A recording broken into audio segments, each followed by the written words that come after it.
고린도 교회는 이제 우리 여러분 아시다시피 많은 문제가 있던 교회였습니다. 정말 이렇게 많은 문제가 있을 수 있을까 싶을 정도로 많은 문제가 있었습니다. 특별히 오늘 우리가 읽은 본문에는 이 고린도 교회의 갈등과 분쟁이 매우 심각했음을 우리가 알 수가 있습니다. 이 갈등, 이 분쟁, 분열, 나뉨, 이 문제가 고린도 교회를 매우 어렵게 하고 있었습니다. 얼마나 심했냐면 이제 17절 말씀에 보시면요, 바울이 뭐라고 이야기하냐면 너희의 모임이 유익이 못되고 도리어 해로움이다 라고 이렇게 말할 정도였습니다. 여러분, 교회의 모임 자체가 해로울 정도로 이 고린도 교회의 분열이 심각했다라는 것입니다. 여러분, 교회의 모임은 단순히 교제나 친교만을 위해서 모이는 것이 아닙니다. 교회의 모임은 그 모임을 통하여서 하나님께서 주시는 모든 영적인 유익을 얻게 되는 것이죠. 그래서 모임을 통하여서 성도가 하나님께서 주시는 유익을 얻게 됩니다. 뿐만 아니라 교회는 성도들의 모임이죠. 성도들이 모여서 교회를 이룹니다. 성도들이 모여 교회를 이루고 그 모임을 통하여서 하나님께서 주시는 유익을 성도들이 얻게 됩니다. 그러므로 이 모임, 성도들의 모임은 교회의 본질이죠. 모이지 않으면 교회라고 하기가 어려울 정도입니다. 그런데 고린도 교회는 차라리 모이지 않는 것이 성도들의 믿음을 지킬 수 있는 방법일 정도로, 모이지 않는 것이 유익할 정도로 이 고린도 교회 안에 분쟁이 매우 심각했던 것입니다. 모이면 서로 비방하고, 모이면 서로 싸우고, 모이면 서로 갈등하니 차라리 모이지 않는 게 낫겠다 싶을 정도였던 것이죠.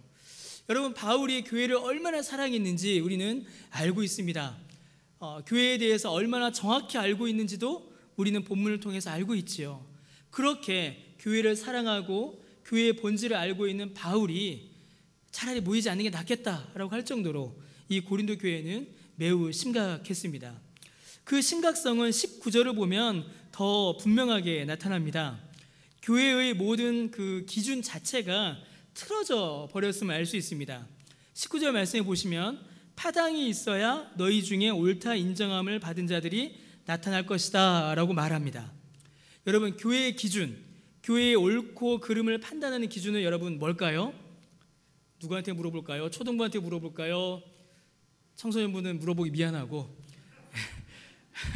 유치부한테 물어볼까요? 어디한테 물어보죠? 교회의 기준은 뭘까요? 초등부? 초등부에 나에게 힘을 줘. 그렇지, 말씀입니다. 성경이죠.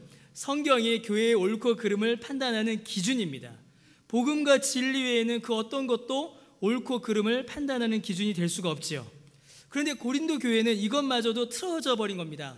누가 무슨 말을 합니다.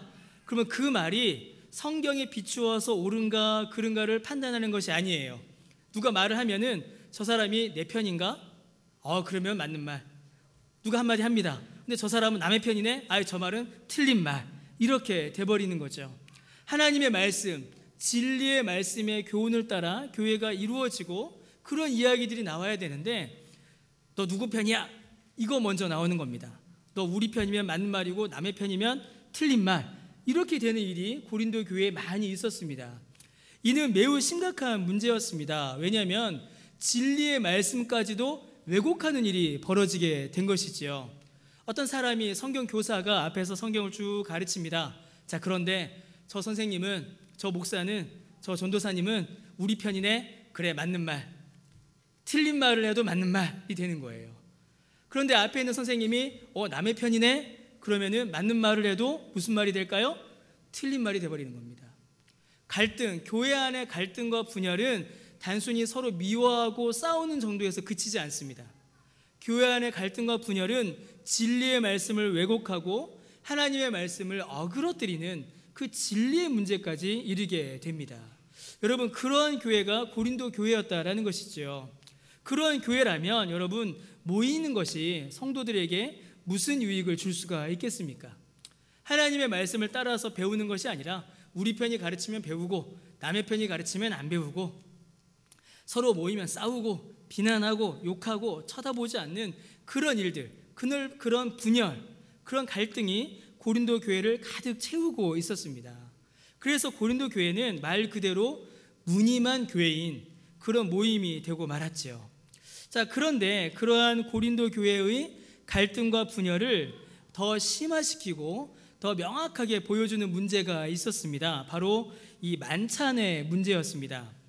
여러분, 초대교회는 모일 때에 각자 음식을 가져와서 식사하고 교제하는 애찬이 있었습니다. 여러분, 우리도 예배 마치고 나면 어떻게 하죠? 식당에서 그렇죠? 밥을 먹죠. 그런 일이 이제 초대교회에도 있었습니다. 초대교회에도 이제 예배 전에 이제 식사를 가져와서 함께 나누어 먹는 일들이 있었죠. 그런데 이게 문제가 됐었습니다. 어떤 사람은 먼저 와서 빨리 먹어버리고 어떤 사람은 늦게 와서 하나도 못 먹는 일이 벌어진 겁니다. 여러분, 이는 먼저 온 사람들이 뒤에 오는 사람들 먹을 거를 좀 이렇게 남겨놓지 않은 이제 그런 문제가 아니었습니다. 이거는 훨씬 더 심각한 문제였죠. 그 당시 초대교회를 이루고 있는 사람들은 여러 부류의 사람들이었습니다. 어떤 사람들은 부유하고 안정된 삶을 사는 사람들이 있었지만 초대교회의 많은 사람들은 가난하고 여전히 어딘가에 속해 있는 그런 사람들이었습니다. 노예도 있었지요. 그리고 노예에서 풀려났으나 여전히 가난한 사람들도 있었습니다. 여러분, 노예 혹은 노예에서 풀려났지만 여전히 누구에게 속해서 일하는 사람들은 자기 마음대로 시간을 낼 수가 없었습니다. 그러니 11시에 예배 시작합니다 라고 해도 주인이 안 보내주면 갈 수 있을까요? 없을까요? 그렇죠. 예, 초등부 고마워요. 그래. 못 가는 겁니다. 노예는 당연히 못 가는 거고 주인에게 속한 사람도 11시에 예배가 시작하여도 일이 끝나지 않고 주인이 보내주지 않으면 못 가는 거죠. 그러면 그 사람들이 교회에 오게 되는 겁니다. 자, 그럼 여러분, 이게 무슨 일이 벌어지게 될까요? 먼저 온 사람들은 조금 안정된 사람들이고 조금 자유로운 사람들이고 조금 부자인 사람들이었습니다. 나중에 온 사람들은 어떤 사람들이었을까요? 가난한 사람들이고 어딘가에 묶여있는 사람들이었고 신분이 조금 낮은 사람들이었죠. 그 안에 은밀한 차별과 분리와 선이 그어진 것입니다. 단순히 뒤에 오는 사람 먹을 거 남겨놓지 않은 그런 치사한 문제가 아니었습니다. 먼저 온 사람들, 부유하고 조금 잘 살고 자유로운 사람들이 뒤에 오는 사람들, 가난하고 낮은 계급의 천한 출신의 사람들과 함께하는 것을 싫어한 것이죠. 야, 우리가 수준이 있지. 우리가 같이 어울리는 무리가 있는데 저 사람들과 같이 어울릴 수 없다. 저 사람들과 우리는 분명히 좀 구별되어야 한다. 그런 차별이 그들 가운데 있었던 것입니다. 교회를 분열시키고 있던 보이지 않는 선이 식탁 위에 나타나는 것이지요. 여러분, 그래서 어떤 일이 벌어졌을까요? 21절에 나오는 말씀처럼 그들이 교회에 와서 자기 만찬을 즐겼습니다. 자기의 만족을 위해서 자기와 뜻이 맞는 사람들과만, 자기와 어울리는 사람들과만 모여서 배불리 먹고 즐기며 함께 했던 것이죠. 여러분, 이는 바울이 오늘 성경에서 기록하고 있는 것처럼 주의 만찬이 아닙니다. 주께서 우리에게 베풀어 주시는 은혜의 모습도 아니고 교회의 모습도 아닙니다. 서로 사랑하지 않기 때문이지요. 여러분, 이 일은 교회를 심각하게 분열시켰고 교회를 심각한 갈등으로 몰아넣었습니다. 22절에 기록된 것 같이 먼저 온 자들은 뒤에 온 자들을 부끄럽게 했고 무시했습니다. 그리고 뒤에 온 자들은 먼저 온 자들을 경멸하고 분노했습니다. 이러한 모습으로 주님의 식탁에 앉아서 성찬에 참여할 수가 없는 것입니다. 여러분, 혹시 그런 경험 있으십니까?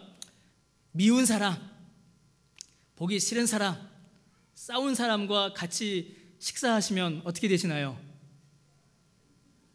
어떠세요? 미운 사람하고 어제 싸운 사람하고 같이 밥 먹으면 밥이 잘 넘어가시나요? 그런 적 있었니 너희들? 초등부?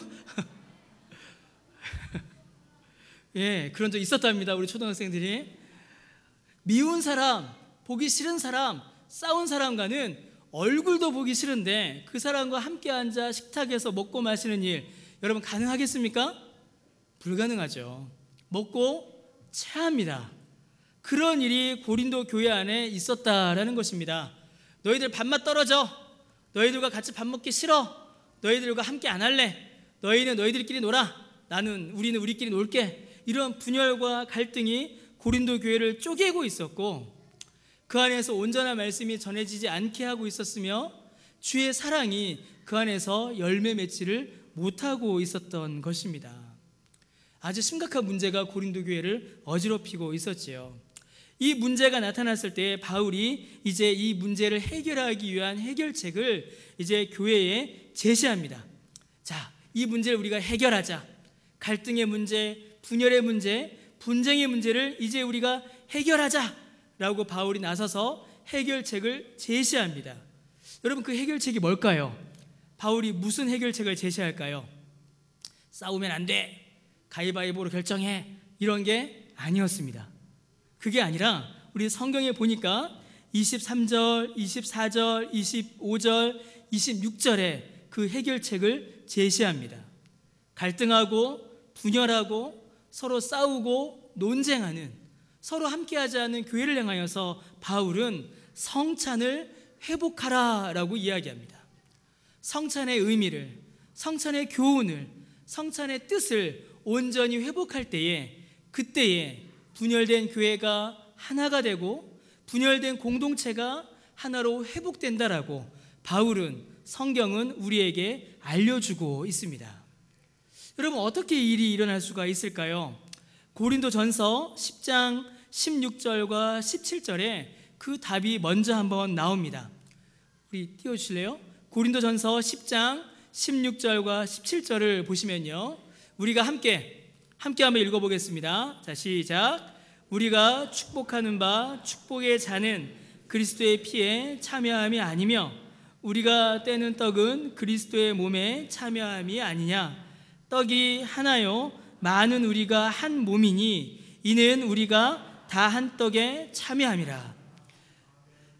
축복의 잔, 그리스도의 잔, 이 성찬의 잔을 마시는 것은 그리스도의 피에 참여하는 것이고, 이 성찬의 떡을 먹고 떡에 참여하는 것은 그리스도의 몸에 참여하는 것이다 라고 바울이 이야기합니다. 그리고 떡이 하나요 많은 우리가 한 몸이니 이는 우리가 다 한 떡에 참여함이다 라고 바울이 성찬의 의미를 설명합니다. 여러분, 성찬에서 사용되는 떡은, 여러분, 성찬에 사용되는 떡은 어떤 떡이어야 할까요? 신성한 떡? 빵. 예, 빵. 신성한 떡 또 나왔습니다. 또 뭐가 있을까요? 어휴. 너희들 참 잘 배우고 있구나. 예. 여러분, 성찬에 사용되는 떡, 성찬에 사용되는 빵은 어떤 떡이어야 될까요? 어떤 빵이어야 될까요? 한 덩어리여야 합니다. 한 덩어리여야 합니다. 하나로 큰 덩어리, 하나의 떡에서 떼는 것이 바로 성찬의 떡입니다. 그래서 처음부터 서로 나뉘어져 있거나 처음부터 따로 만들어진 것을 성찬의 떡으로 삼지 않습니다. 한 덩어리의 떡, 한 덩어리의 빵을 가져다가 그것을 쪼개거나 찢거나 잘라서 성찬의 떡으로 사용합니다. 왜죠? 떡은 하나의 떡이어야 합니다. 하나의 떡을 먹는 거죠. 그러면 여러분, 우리가 성찬을 할 때 이 떡을 막 먹습니다. 우리 중에서는 이제 세례 받으신 분만 드시겠지요. 우리가 떡을 먹을 때에 모두가 몇 개의 떡을 먹은 걸까요? 아유, 수 셌니? 우리가 모두 254분이 이 떡을 드십니다. 그러면 우리 모두는 몇 개의 떡을 먹은 걸까요? 하나의 떡을 먹은 겁니다. 하나의 떡. 254분이 254개의 떡을 드신 것이 아니라 254분이 하나의 떡을 먹은 것이지요. 우리 모두가 하나의 떡을 먹는 것입니다.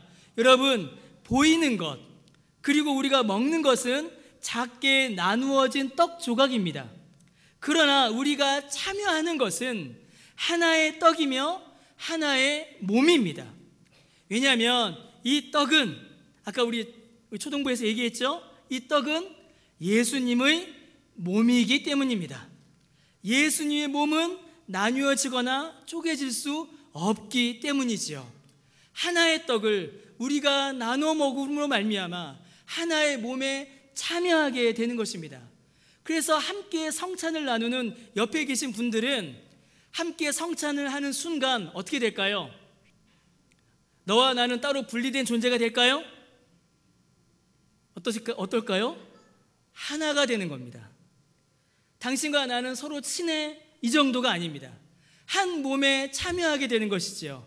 한 몸에 참여하는 게 뭘까요? 이게 제 몸입니다. 이게 제 한 몸이에요. 제 손이 제 몸에 참여하고 있습니다. 오른팔이. 제 왼팔도 제 몸에 참여하고 있습니다. 제 오른다리도 제 몸에 참여하고 있습니다. 오른팔과 왼팔이 서로 친한 정도입니까? 아니죠. 오른팔이 아프면 왼팔도 아픕니다. 오른발이 다치면 왼팔도 아프고 힘들고 괴롭습니다. 여러분, 이것이 한 몸에 참여하는 것입니다. 이것이 우리가 한 떡을 먹을 때에 우리가 경험하게 되는 하나됨입니다. 사랑하는 성도 여러분, 우리가 성찬의 의미를 정확히 알고 바르게 행할 때에 우리는 비로소 하나됨을 우리 안에서 경험할 수가 있습니다. 분열되고 찢기고 서로 미워하고 서로 함께하지 않고 서로 야, 너 밥맛 없어 저리 가 라고 하였던 그 모든 갈등이 이 성찬 안에서 회복되는 것입니다. 성찬을 바르게 행할 때에, 하나의 떡을 먹을 때에 우리 모두가 한 몸에 속해 있음을 확인하기 때문입니다. 성찬을 통해서 예수 그리스도 안에 한 몸을 이루어 우리 각자가 예수님의 몸의 지체임을 실제로 경험하게 되기 때문입니다. 손이 발을 향하여서 떨어져 나가라고 할 수 없고, 다리가 팔을 향하여서 미워하고 상처 줄 수 없듯이, 그리스도 안에 한 몸인 교회가, 그리스도의 몸을 이루고 있는 교회의 모든 지체들이 분열하고 분쟁하고 나뉘어질 수 없음을 성찬을 통해서 우리가 깨달을 수가 있는 것입니다. 그래서 바울은 찢겨져 있는 교회를 향하여서 성찬을 회복하라 라고 말합니다. 찢겨져 있는 교회를 향하여서 하나의 떡에 참여하고 하나의 몸에 참여함으로 원래 한 몸임을 다시금 확인하라라고 바울이 권면하고 있는 것입니다. 사랑하는 성도 여러분, 우리는 한 몸일까요?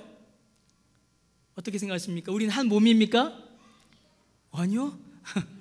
여러분, 우리는 하나일까요? 우리는 하나인가요? 우리는 하나입니다. 우리는 한 몸입니다. 왜 한 몸일까요? 다 같이 지금 이 자리에 계신 모든 분들이 성찬에 참여하기 때문입니다. 우리는 성찬에 참여하지요. 세례 받으신 분들은 어떻게 참여하시나요? 이 떡을 먹고 마심으로 참여하게 됩니다. 그러면 우리 아이들은 이 성찬에 어떻게 참여하게 될까요? 그렇지. 오, 기억하는구나. 봄으로, 눈으로 봄으로 이 성찬에 참여하게 되는 것입니다. 그러므로 이 공간에서 이 성찬의 떡을 막 먹고 이 성찬의 잔을 마시는 모든 분들이, 이 한 공간에서 이 성찬의 떡과 잔을 보는 모든 어린이들이 모두가 주님 안에서 한 몸을 이루는 것입니다. 그게 바로 성찬이 우리에게 주는 실제적인 은혜입니다. 사랑하는 성도 여러분, 한국 교회가 오랫동안 분열했습니다. 참 많이 분열을 했지요. 그래서 심지어 어떨 때는 뉴스를 보면 이 한국 교회는 분열하기 위해서 존재하는 게 아닌가, 그런 생각이 들 정도로 미움과 갈등과 분열과 분쟁이 너무 심합니다. 여러분, 우리 교회는 어떤가요? 우리 강변교회는 어떻습니까? 여러분, 어떠신가요? 우리 안에도 혹시 갈등과 분쟁과 분열이 있지 않습니까? 주의 말씀을 통하여서, 복음을 통하여서 서로를 대하기보다는 누구랑 더 친한지, 누구에게 더 가까운지 우리가 알게 모르게 파당을 짓고 분열하고 갈등하는 그런 일들이 여러분 혹시 있지 않습니까? 여러분, 한국 교회가, 그리고 우리가 나와 뜻이 맞는 사람들, 나와 어울리는 사람들, 내 기분에, 내 기준에 맞는 사람들과만 어울리는, 여러분, 자기 만찬을 누리고 있지는 않습니까? 혹시 여러분 우리가 자기 만찬만 누리고 있지는 않은지요?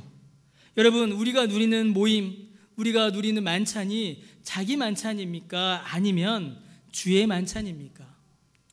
자기 만찬만 누리고 주의 만찬을 잃어버리는 여러분 그런 실수 우리가 범하고 있지 않은지 우리 자신을 돌아보아야만 합니다.